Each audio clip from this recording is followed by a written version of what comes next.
In this video today, friends, we shall be looking at a qualitative study of not just the proof of the Pythagoras theory, but also the proof of the inverse Pythagorean theory.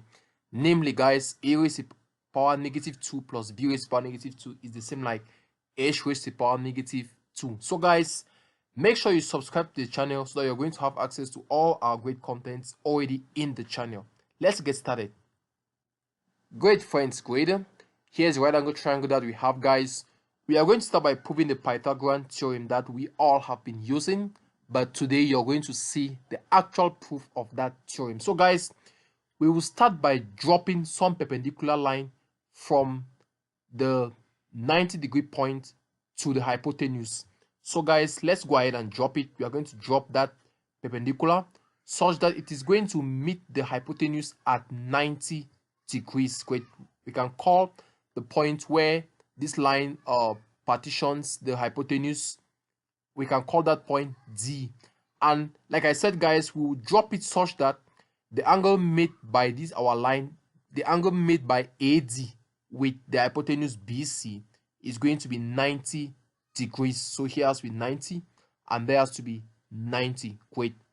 So, guys, now that we have it at this, now that we have it like this, now we can therefore go ahead now to take away all of these triangles that we have, because at this point now we have three triangles. We have this triangle, this small one, we have the one above, and we have for the entire triangle. So, guys, let's call AD, let's just give it the name small h. Okay, let's give it the name small h. Then we are going to call the distance from D to B, we can call it C prime. Then the distance from D to C, now we can call it C double prime. Great. So, friends, now that we have it at this point now, we can go ahead now to take out all the triangles that we have. Okay, we are going to take away the first triangle, that is, we are going to take away this, and we now have here at this point D. Then now up, guys, we have B. Keep in mind that it is this big triangle that we are taking out. Okay, it is the triangle above, that is triangle ABD. Great. Where we've orientated it a bit such that this is our right angle, this is it here. Then this our B, this is it, which is facing vertically upward. Then we have our A at this point, such that the distance BD, this BD has to be C prime. Then the hypotenuse in this case now is now going to be this one that is facing vertically upward, which is going to be A. Then here has to be H. Great.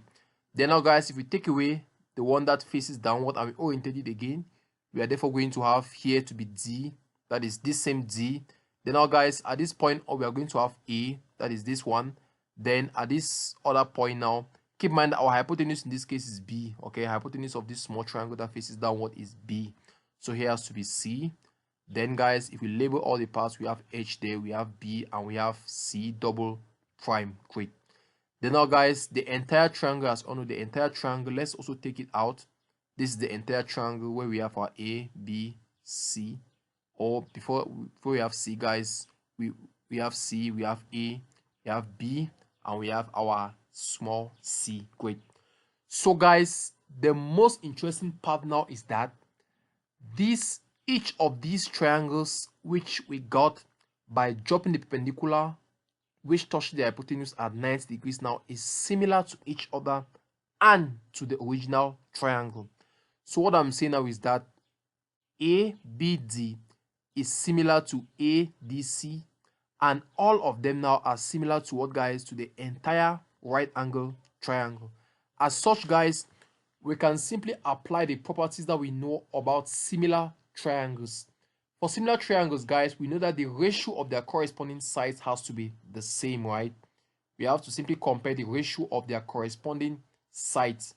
By so doing, guys, if we try to compare the ratio of their corresponding sides of triangle ABD and the entire triangle, we are therefore going to start by comparing C prime and A. That therefore implies we are therefore going to have our C prime, that is this side over the hypotenuse of the same side. It has to be the same, like, do you see that BD of this triangle now corresponds to BA, that's AB of this our big triangle? Great. That therefore implies our C prime over A has to be something like what, guys? The side that corresponds to it, A over what? C. Great. It therefore means that if we cross multiply, guys, we are definitely going to have A squared to be same like C prime. Great. So that's the first equation that we have, guys. That's the first equation. Now, guys, we can call this our equation 1. Great. In a similar manner, guys, we are going to compare this our triangle in blue now with the big triangle.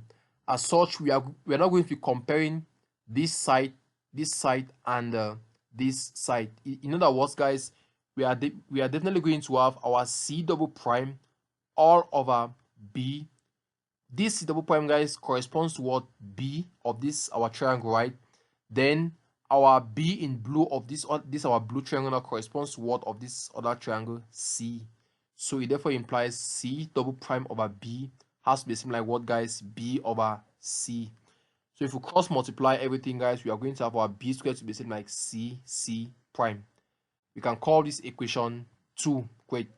So now, guys, at this point now, guys, if we add up these two equations, if we take equation 1 plus equation 2, we are definitely going to add these two, guys. We are definitely going to have A squared plus B squared, which is the same as, keep in mind that C is common here and C is common. We can factor it out.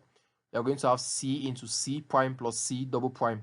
But, guys, keep in mind that C prime is the distance from B to D and C double prime is the distance from D to C. So, guys, what is C prime plus C double prime? It is simply what? C, right? Because C is the distance from B to C.